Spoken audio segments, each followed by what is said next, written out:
We will get started with where we were last time.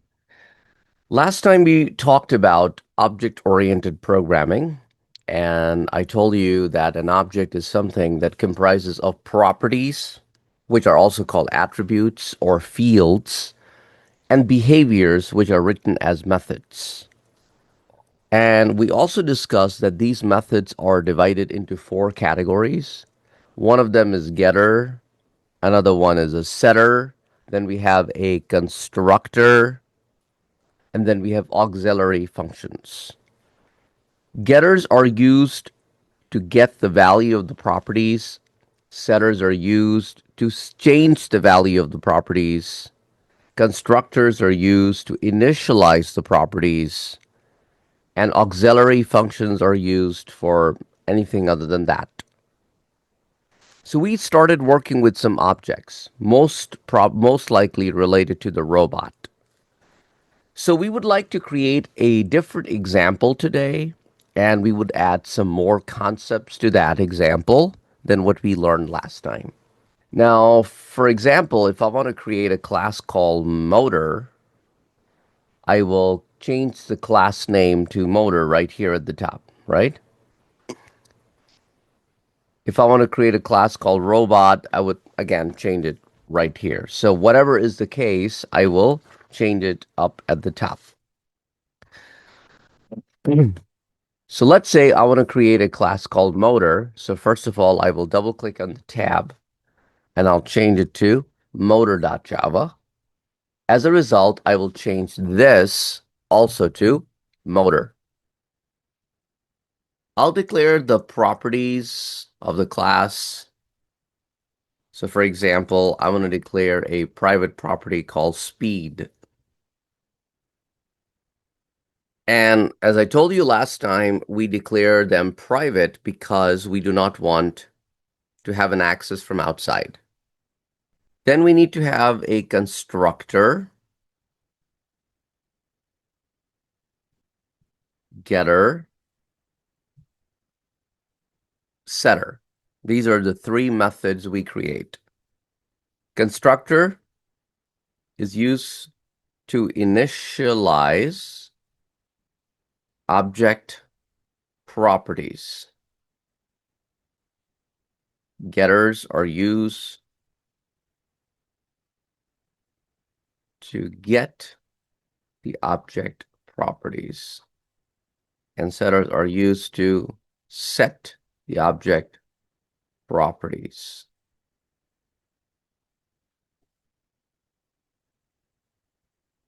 Constructor always has the exact same name as the name of the class. So in this case, since the class name is motor, so the constructor will also be called motor. Constructor that does not take any parameter, this is a new concept, or new, it is called default constructor. The constructor that does not take a parameter is called a default constructor. So inside the default constructor, I would like to set the speed to, let's say, 10. So all motors will be initialized to be running at a speed of 10. Now let's come down to a getter. Getter always returns a value.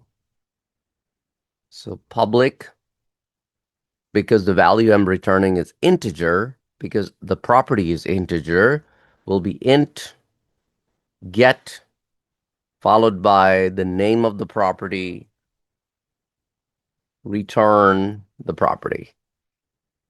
So it will always follow the same syntax. Public, return type, get, property name, parentheses. And in the body, you simply write a return instruction. On the other hand, setters, public, void, set speed. So as we learned on Tuesday,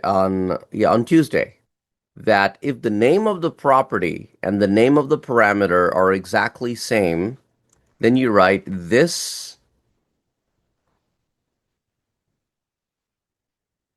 next to the property name. So the one without the this is the parameter. The one with the this is the property. Now coming down to main, we would now like to instantiate an object of motor type. So motor m equals to new motor.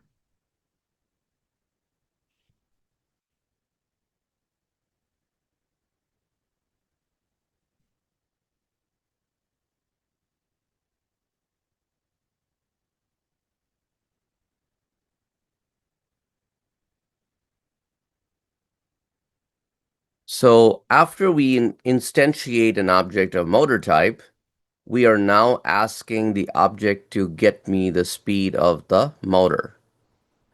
Now inside the constructor, since we set the speed to 10, as I call the getter, the speed I should receive should be 10.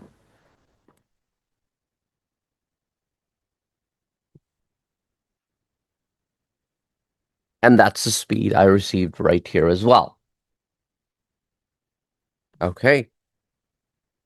So far, this is what the program does. We create an instance M of motor type, which calls the constructor.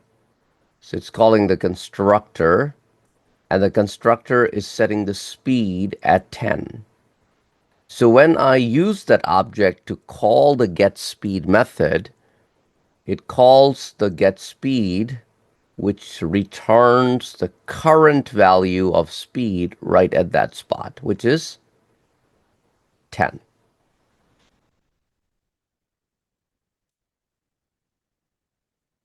Now, if I want to change the speed after the first attempt, I can say m dot set speed to 45. Copy paste. Line number 18 to line number 20. Now, when I'm rereading the speed, when I'm reading the speed again, it will now say that the speed is 45. So it will first display 10 and will then display 45. And this is an indicator that I was able to successfully change the speed from 10 to 45. Let's start a new tab. This time, we will create a class called sensor.java. Sensor.java. Public class sensor. Properties.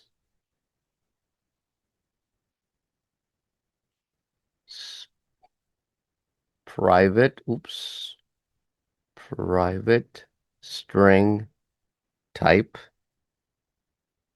Private double reading.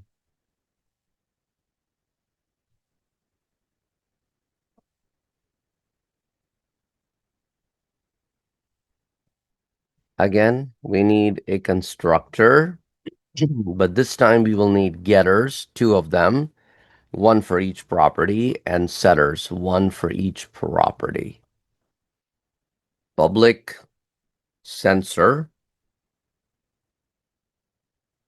or rather, let me do this. Let me change this to unknown, and let me change this to 0.0. Assalamu alaikum, Alina. Thank you for joining.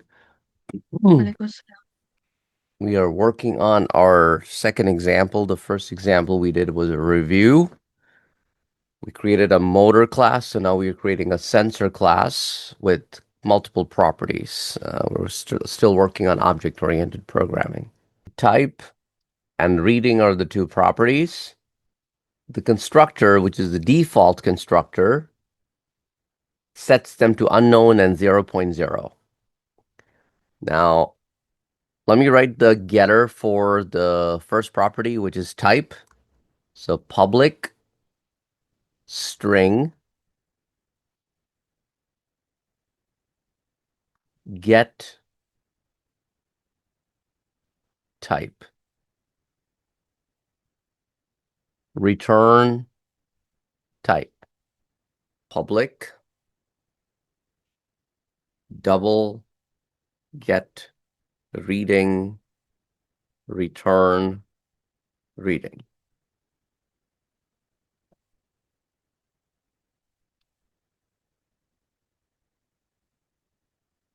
So as you see, between the two getters, the only difference is the return type and the returning property. Otherwise, the structure is very similar.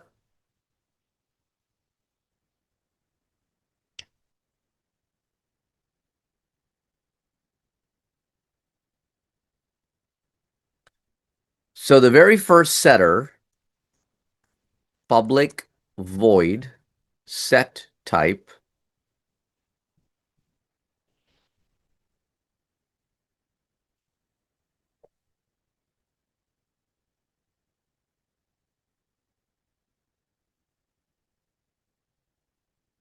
so setters are void, do not have a return, but they do take a parameter which allows you to set the property to that value.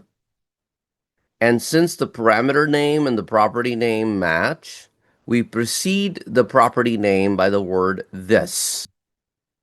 Public void set reading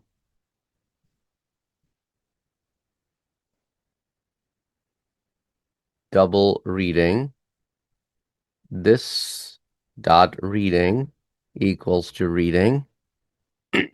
Again, as you see that both setters are drafted very similar to each other. Only the name of the setters are different, the parameter names are different, but as far as the overall structure is concerned, it's very similar.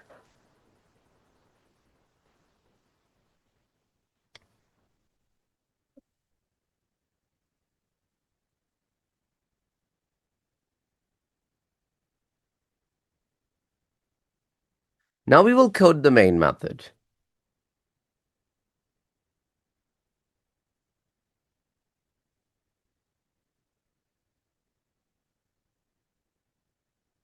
Sensor S1 equals to new sensor. Now this will automatically call the constructor. Right now the sensor name is set to unknown. The sensor type is set to unknown, and the sensor reading is set to 0. And that's exactly what we will see as we write system.out.println s1.getReading, for example, will be 0.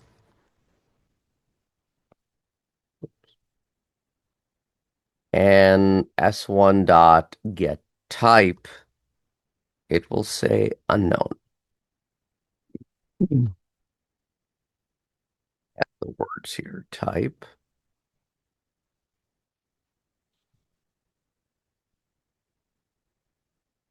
And reading.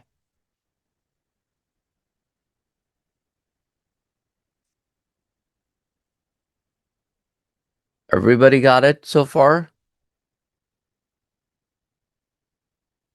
Yes. Okay. Now, we will introduce a new concept called overloaded constructor. Overloaded constructor.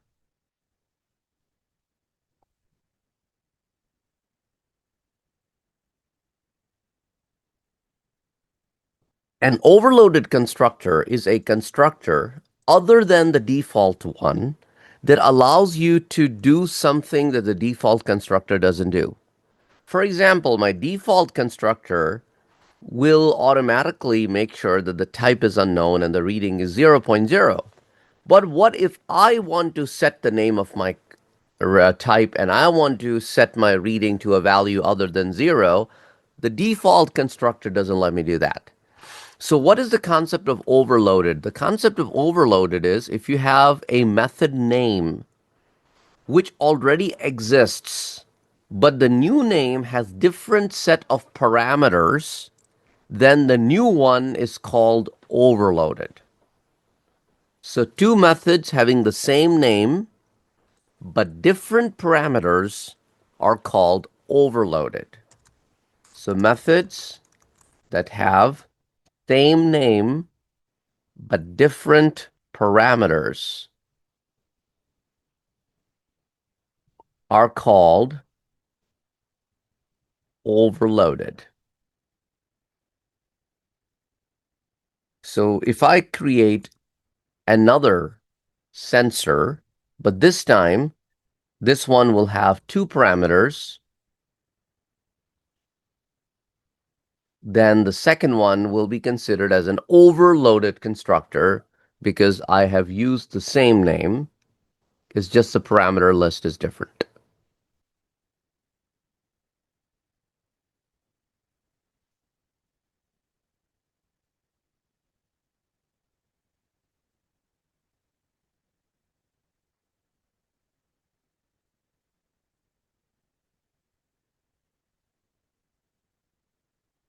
So in this parameter, I'm giving the parameter, in this overloaded constructor, I'm giving the parameter type to the property type. I'm giving the parameter reading to the property reading. Any questions so far before we start using this overloaded constructor? Yeah, how is this different from This the other constructor? This is different because the other constructor has locked itself into the values of unknown and zero. Now, this constructor is customizable because now I can pass whatever I want the type of the sensor to be and whatever I want the reading to be. So my constructor is not locked into predefined values. Now, let's scroll down to use this parameter, this constructor. So instead of the sensor being locked into unknown and zero, now I will be able to dictate what I want it to be.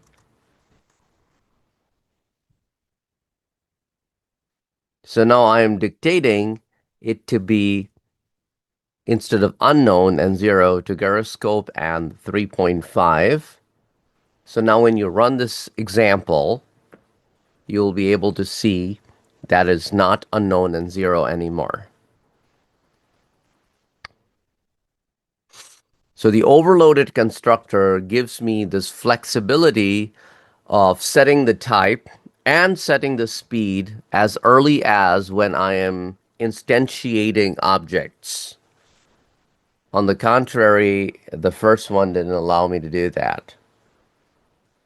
Now, it is also possible for me to instantiate multiple objects and give them different reading.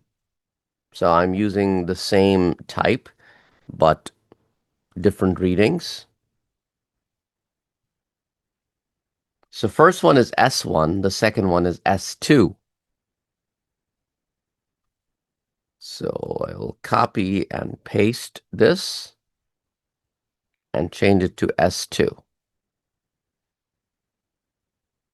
So I instantiated two objects, S1 and S2.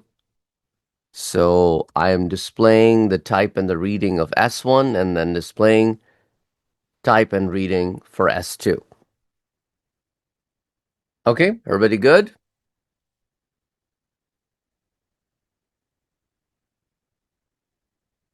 Yes. Okay, so now you should have two separate readings for the same type, but these are two separate objects. Just remember that, two separate objects.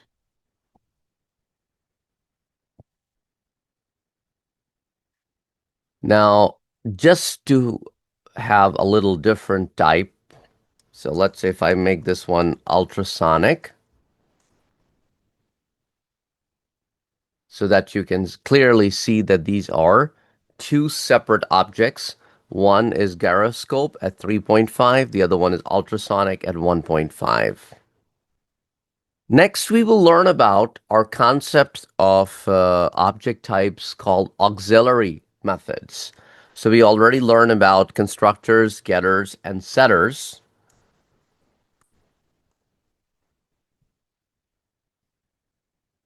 These are methods which work with the properties, but they are not directly related to getting or setting or initializing the properties. For example, I want to create a method which would let me display all the properties. So instead of me having to call getters on each and every property, I will rather call this one method, and then this method will display all the properties for me. So it'll make my life a lot easier. So public void display. And this method will be responsible for displaying the properties. So type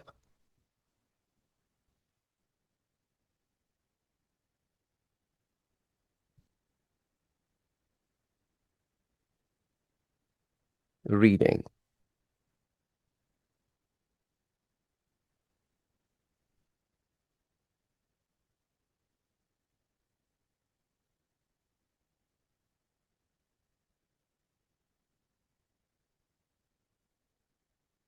And you will see in just a minute how much easier it will get for you to work with the properties after you code this display method. So now you do not have to call system.out.println on each of the objects anymore. You can just simply delete all these four lines and replace them with s1.display and s2.display, and that's about it. s1.display will make a call to the display method, which will then display the type and the reading. Then s2.display will call the display method, which will also display the type and the reading. So when s1 calls display, it will display the values associated with s1, which are uh, gyroscope and 3.5. And when S2 makes a call to display, it will display the properties associated with S2, which are ultrasonic and 1.5. Now, if I were to declare, let's say, three objects, then I would probably have to create S3. And if I have to create four objects, I would have to create S1, S1, 2, S3, S4. This makes things very complicated. So there is an easier way out instead of having to go through so many different items. I can actually create what we call an array of objects. That's what we will be learning next. An array of objects. This will help me, instead of having to declare so many objects, I can just declare one array and I can loop through that array to do what I want to do. So in order for me to create an array of objects, I'll follow the exact same syntax as before.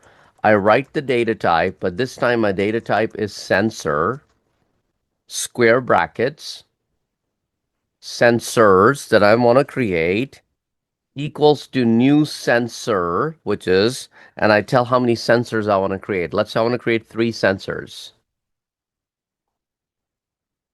So instead of creating an array of names, array of numbers, I'm now creating an array of sensors,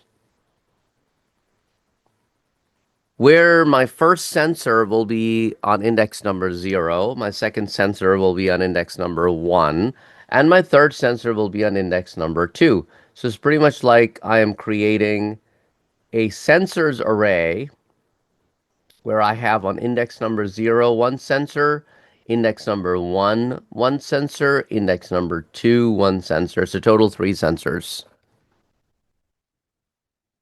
And each of the 3 sensors will be further divided into 2 memories, where in the first memory, I will store the type, and in the second memory, I'll store the reading. So each one of my sensors will be able to store multiple values because these are objects. Let's say I want my sensors index number 0 to be this. I want my sensor index number 1 to be this. And index number 2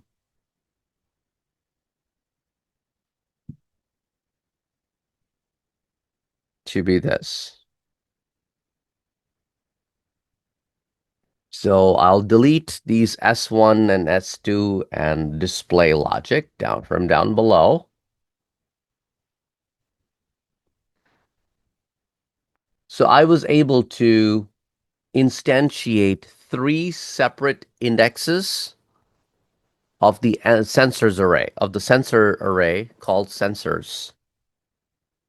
Okay, now let's learn the display logic. This is where the fun begins because I'm working with an array.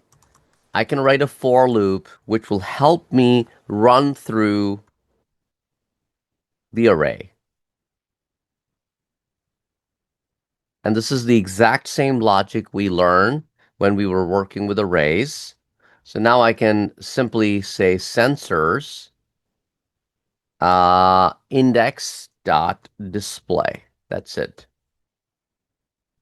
So I don't have to manually write S0 display, S1 display, S2 display. I don't have to do that anymore. I can just simply loop through the sensors array. First time I make a call, the sensors I will be 0, so it'll be tapping into the first element. Then it will be tapping into the second element with index 1. Then it'll be tapping into the third element with index 2.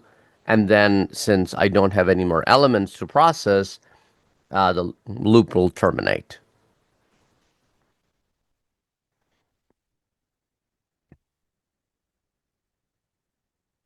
And here you can see the output at the bottom. So this is one way to display an array through a for loop. Let's comment out both of these lines, the for line and the display logic, and I'll teach you a different way to display the same array, this time using an enhanced for loop. Enhanced for loop. Enhanced for loop allows you to fetch one item out of the array, but you do not have to remember the index numbers. Rather, it basically does this.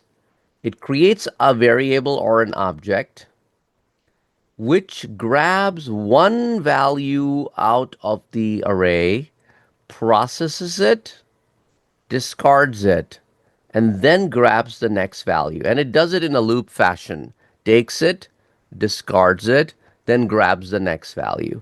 Takes it, displays it, discards it, and then take the value. It keeps doing that till the array runs out of values. Okay? It takes it, displays it, discards it, then grabs the next value. It automatically does that as long as array has values. This is done with the help of what we call an enhanced for loop. So in order for you to write an enhanced for loop, you write for, then you declare one object of the same data type as the array. Then you use colon and you write the name of the array from where you want the values to be fetched. So what happens in this case is every time loop runs, it grabs one of the element from the sensors array into an object S.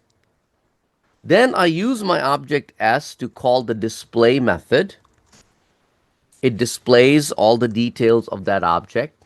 Then it goes and fetches the next element in line. So first it's automatically grabbed the first sensor, then automatically grabs the second sensor, then automatically grabs the third sensor. And once the sensors array says I have no more values, S stops, loop terminates. You'll get the exact same output as before, but this is called an enhanced for loop, specially designed to work with arrays. Does it matter which letter you choose after sensor, or can it be any No, letter you no, pick? it could be any object name.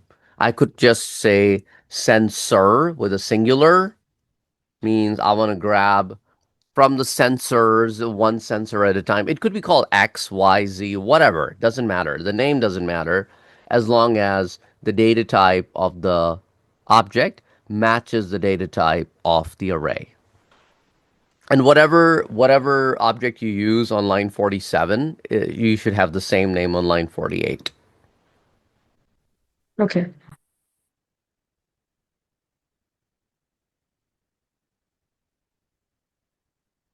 Okay. Now, let's start a new tab and we will create a class called battery.java.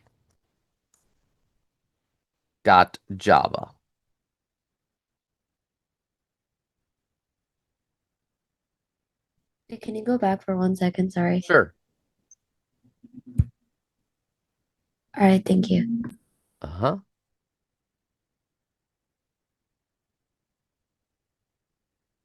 You caught up? You good? Yeah, I'm good. I'm good. Okay. Okay.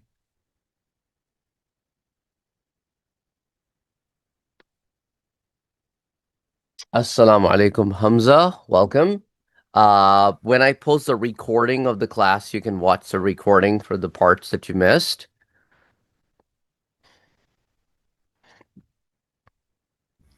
Okay, so now I want everybody, so I'll give you instructions for this example and see if you can code it yourself.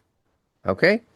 So this is what I want you to do is in this class, I want you to create a property called charge of type integer. So integer will be the data type. Code constructor, getter, and setter.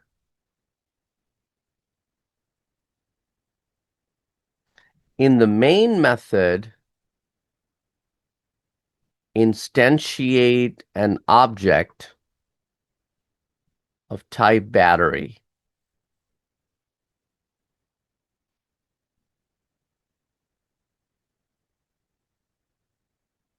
Display the value of the property charge. So I ask you to create a class battery with the property charge of data type integer. So private integer charge. Then I ask you to create a constructor, getter, and a setter. I didn't ask for an overloaded constructor. I only asked for a constructor. So here we have a constructor, which will be pool public battery. And this would be my default constructor in which I'm setting the charge to some value. Then I'll create a getter, public int get charge, where you will simply return the charge, and public void set charge, where you will simply set the charge to a value.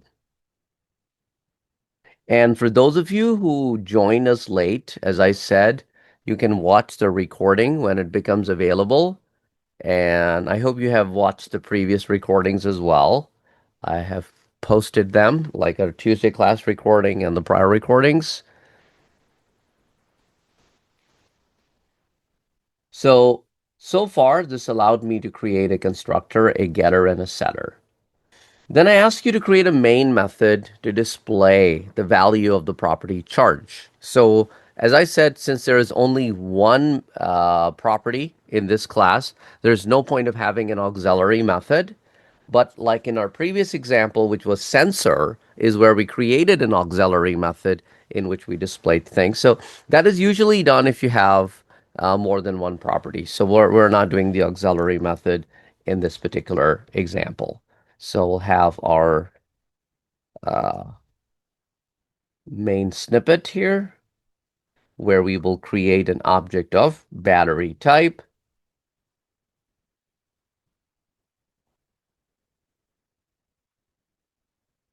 And we'll set charge to 56.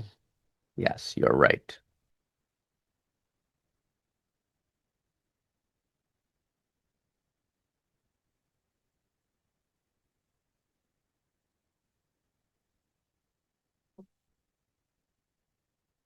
So this is what the example I wanted you to put together yourself, and then we will start making some changes to this example once everybody has this one running.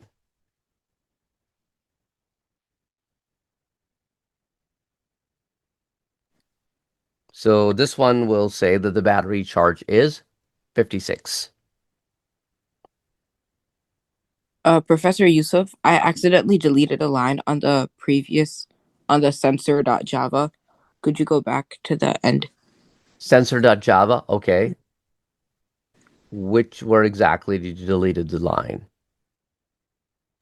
47 and 48. Oh, okay. Okay, the enhanced for loop.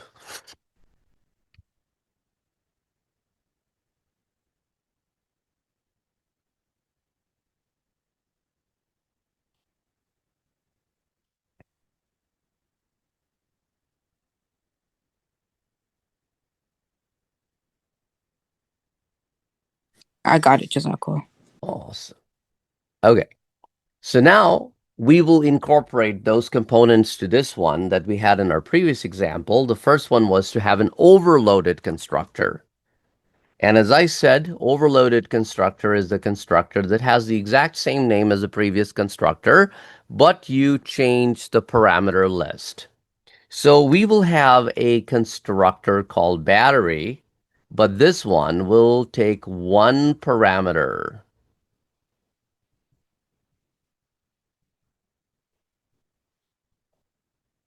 So this would help me distinguish between a predefined valued constructor versus more customized constructor.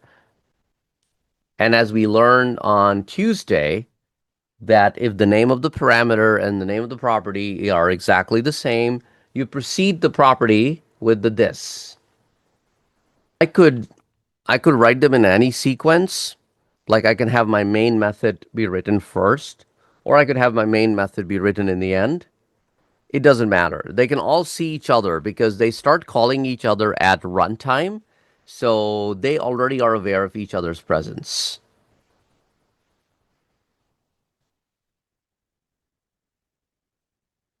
That was one of the questions in the quiz where I gave you a problem to fix, and people started stating that main should be in the beginning and versus in the end.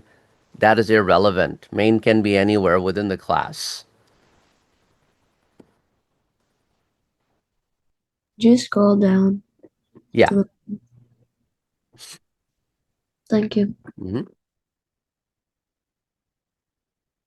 So far I've not used the overloaded constructor, but I would like to use the overloaded constructor in the main now. So now I will pass that value, let's say 34, and then I will comment out line number 22.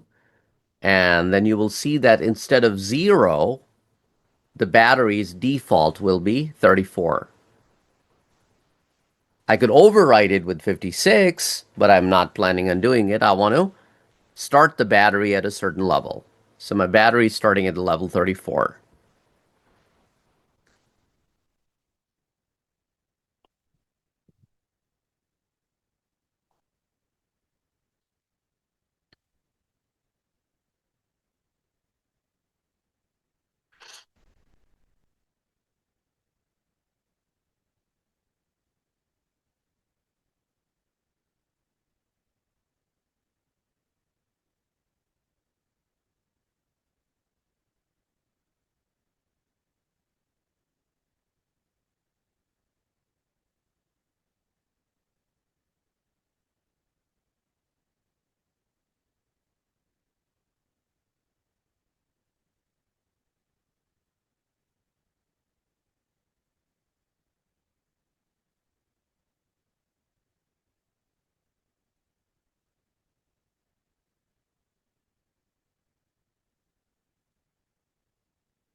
Okay, everybody got it this far?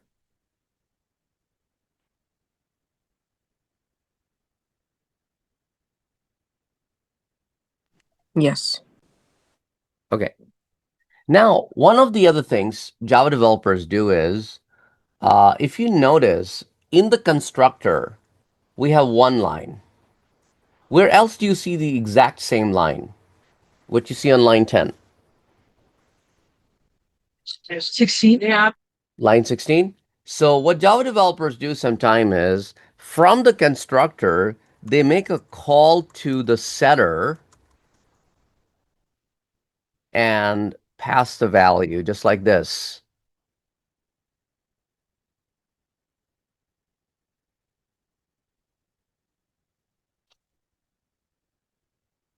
So it does exactly the same thing. The only difference is now instead of having to reinvent the wheel, you simply make a call to the respective setter and assign the value, which will then assign it to the property.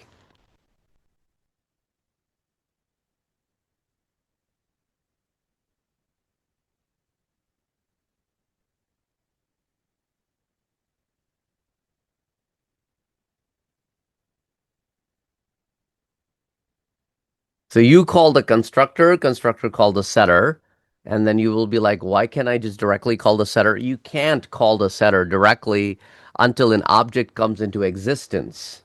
So that is why you have to have a constructor call. Otherwise, your object will not exist.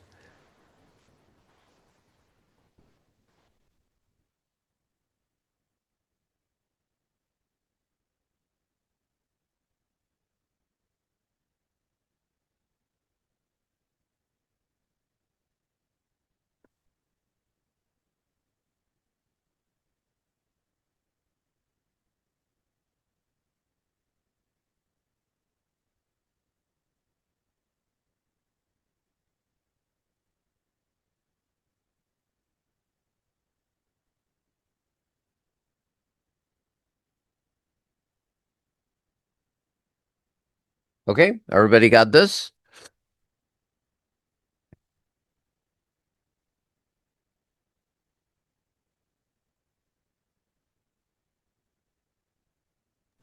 Yes.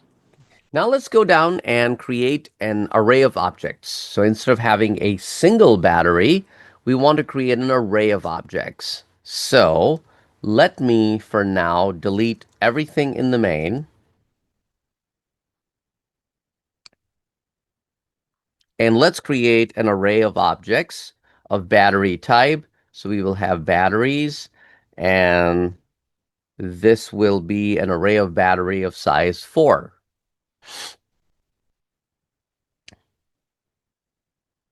So what will this do? Will this instantiate 4 objects?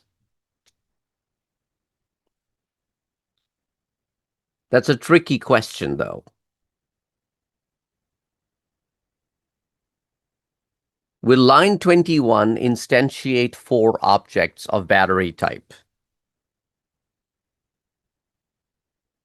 Yes or no?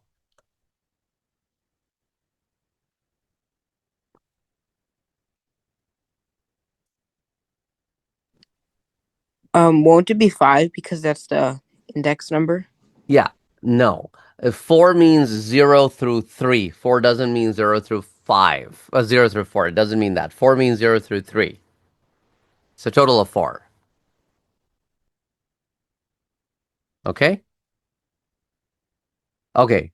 Now, going back to the question, will this instantiate 4 objects of battery type?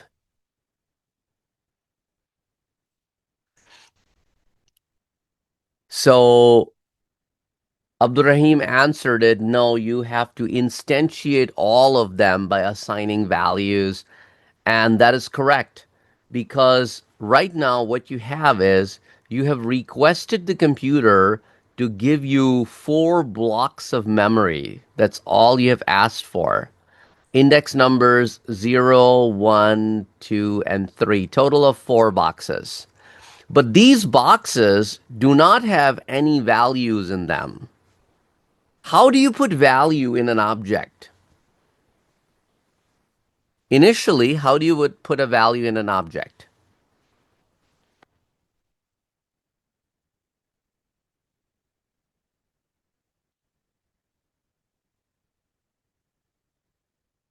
Yeah, but how do you do that? Each of these are right now null pointers. That's what we call them. We have 4 null pointers, means we have unassigned memories. We have memory locations which are pointing nowhere. How do you fill it with values and give it a context?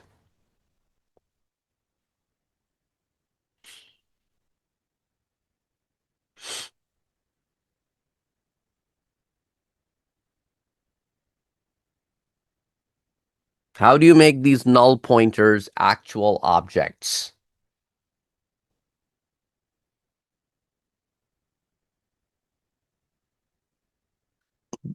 We did something similar in the sensor example a little while ago. The sensor example. What did we do after we declared the array in the sensor example? We looked at every index number and then assigned the value like battery zero, battery zero, and then we did battery and super. Okay, so the simpler answer would be that for each one of the array element, we called, can you complete the word?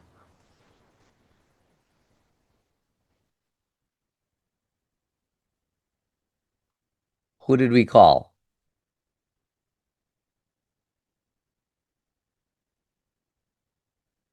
We called a, come on, Conditional? we called a Oh, constant. constructor, right. So for each of the objects, we called a constructor on it, and that's how you instantiate an object. So going back to the sensor example, notice when we created a sensor array, then for each of the sensors, we call the constructor and assigned values to instantiate. Because by default, an array of objects is a null pointer. So we can do something very similar over here as well.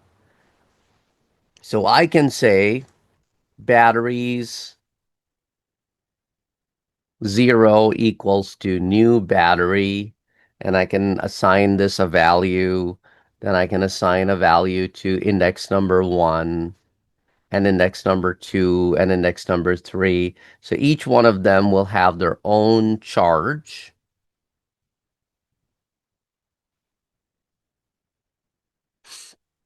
That's one way to do it.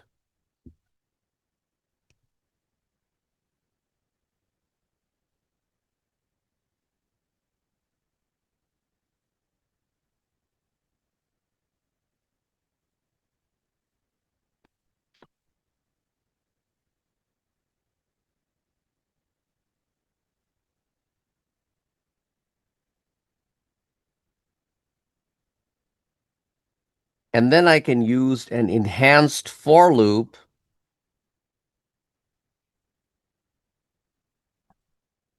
to display the values, which would be for battery B colon batteries.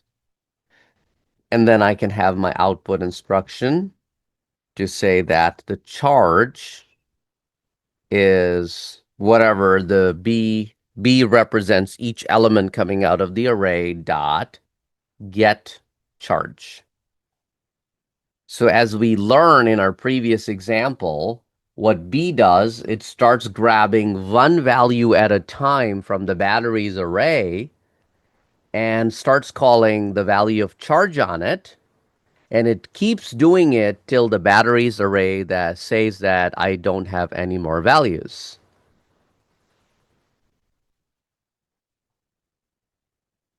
So this way you would not have to remember any index numbers. Oops, batteries.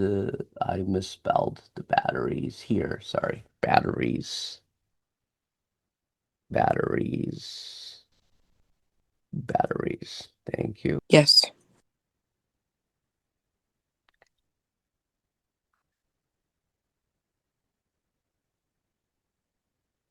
Now we want to randomly assign a value to each one of the battery. So we will run a loop that runs 0 through the length of the battery array.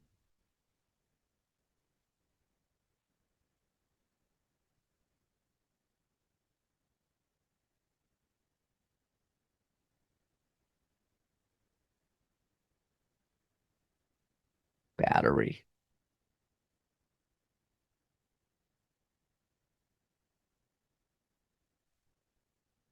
Yep, that is it.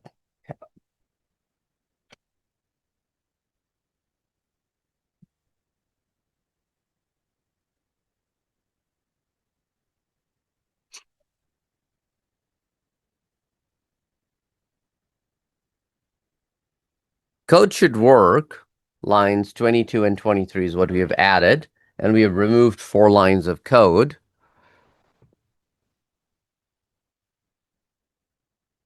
So who can explain to me what line number 23 does? Does it select the battery for like the number for us and then times 100? So it selects a random number. And what is the range of random number selection? 0 to 100? No, 0 to 1. Oh, my It bad. selects a value between 0 to 1, and then it multiplies by 100 to shift the decimal place 2 places over. And then since I'm converting it to an integer, that means truncate the decimal part and only leave the whole number part. And that's what gets passed to the constructor of the battery class.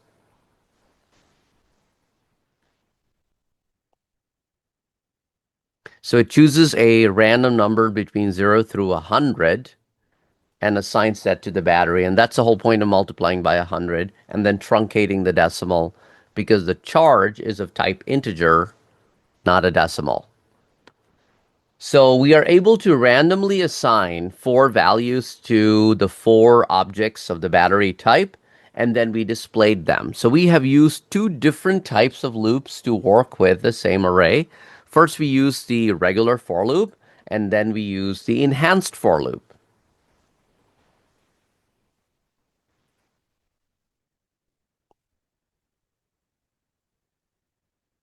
Okay. So every time you run this example, you will get different outputs. One of the other benefits now is that I can increase the array size, and I wouldn't have to change a thing in this code. So for example, if I have 5 or 7 batteries, all I need to do is I need to go to line number 21 and put 7 and run it, and now the code will work for 7 batteries. It will automatically assign, create an object array of size 7. Will randomly assign different charges to different batteries and will then display them.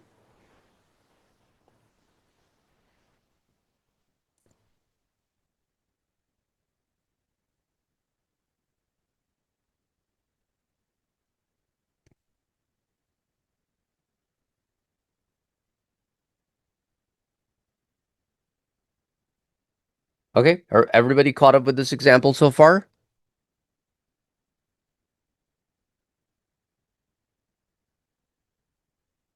Okay, we will now add some auxiliary functions here. So auxiliary methods means methods not inclined to be constructors, getters, or setters. So my first auxiliary method would be to check charge status.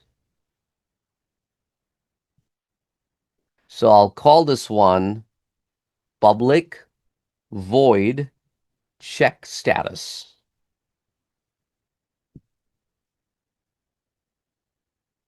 Public void check status. What is the purpose of this check status? Check charge. If it is below 20, display low.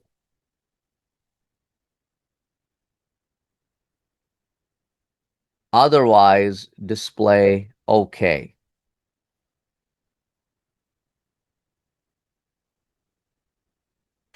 So something similar to this we did on Tuesday as well, but not in an auxiliary function. So if charge is less than 20, then display low, else display okay.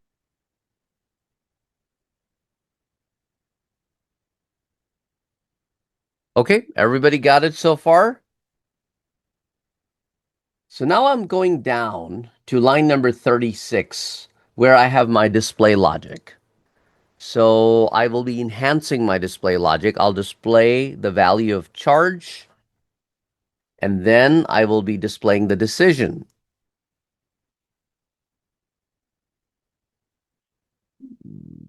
By simply making, let me do this. Let me start with a curly brace in the for loop, and let me use the B to make a call to this method, charge check status.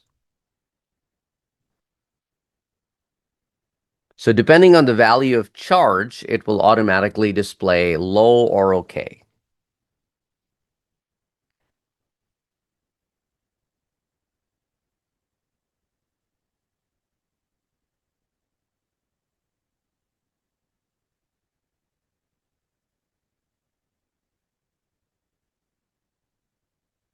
So when I now run this example, it will display the charge, and after that, the status of the charge. So far, the values that are generated for all of my batteries are okay. But let me run it again. Maybe one of my batteries will have a value less than 20. In that case, it will state low next to that battery. Yep, I have at least one with a value of 9 where it states low.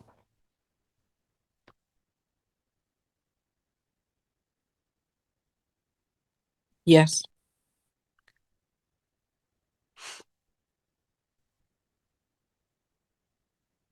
Okay.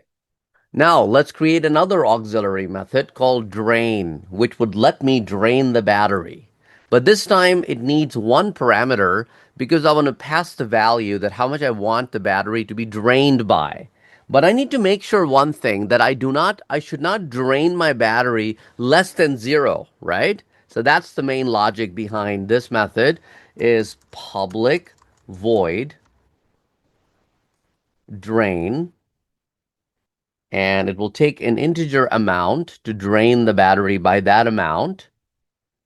So whatever the charge is, I will lessen the charge by the amount. But if after draining by that amount, if charge becomes a value less than 0, then change the charge to 0. So the drain amount should not drain the charge to less than a 0. So the drain receives a value. If that value, and then that value will be subtracted from the current value of charge. So this value will be subtracted from the current value of charge. And after subtraction, whatever amount is left over will become the new value for charge. If that value of charge is less than 0, then make the charge equals to 0.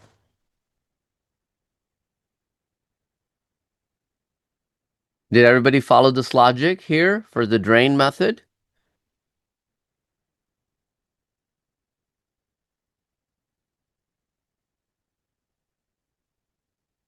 Okay, who can tell me how else to write line 29? Charge minus equals to the amount. That will be considered to be the shortcut way of writing it. When the same variable repeats on both sides of equals, you do not need to write it twice, but you rather write it in the compound form, which is this one. Okay, now let's come down to, after we make that change to line number 29, we will be coming down to that enhanced for loop that we have down in the main method, where we are checking the status. Then let's make a call to drain. And let's pass a random number to drain. This time, any number between 0 to 20. Random number, and then we will check the status again. So I'll write system dot out dot print after drain, charge status is this. Oh, multiplied by 20. Oh, my bad. B dot drain.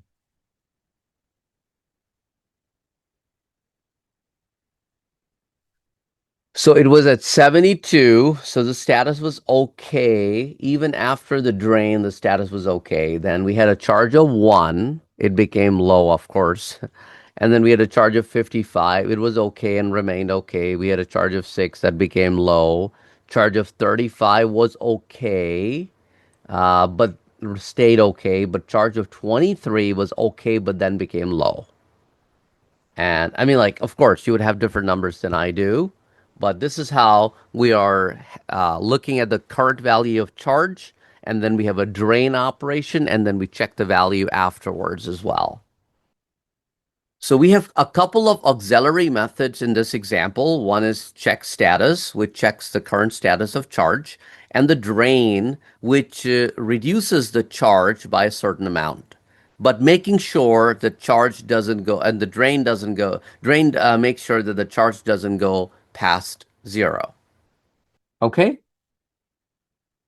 Any questions so far?